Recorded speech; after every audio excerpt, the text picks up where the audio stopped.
Doordash just dropped a massive economic report tracking millions of purchases, and the numbers are telling a completely different story than what politicians want you to hear. What's up, guys?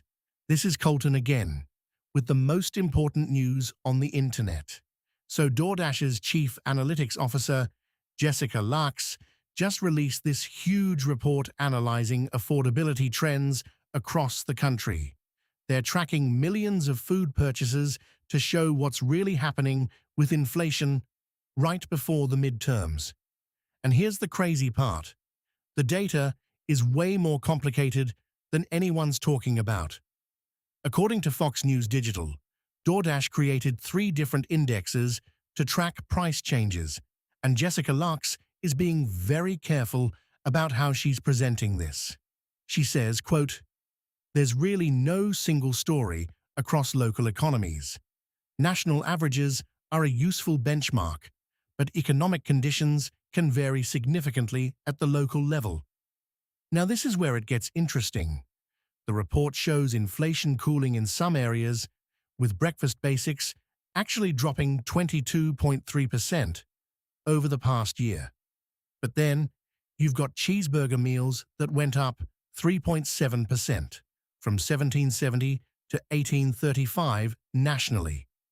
And get this, Lax points out, quote, "When you look at the top 100 cities, you see some pretty stark differences in how much a cheeseburger meal can cost. We're talking $12.47 in Lincoln, Nebraska versus $26.96 in Anchorage, Alaska."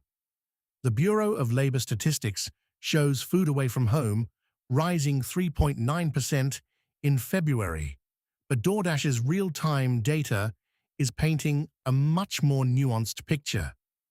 Here's what nobody's talking about. This is the first time a major delivery platform has weaponized their purchase data for political timing. Think about it. Doordash has access to real-time spending patterns that government statistics take months to compile.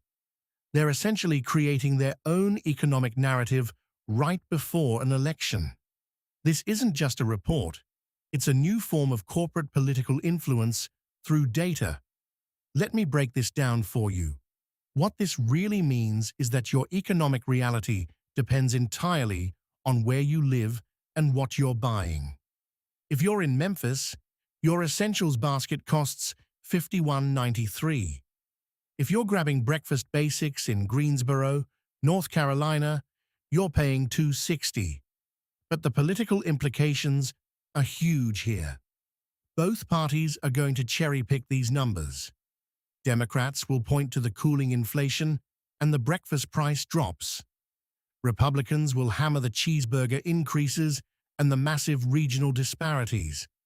The real story is that national economic messaging is basically meaningless when a cheeseburger costs twice as much in one city versus another.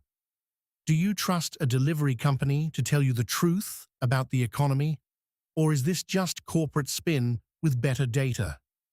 Drop your take in the comments and let me know what food prices look like in your city. I'm Colton with the most important news on the internet. See you tomorrow.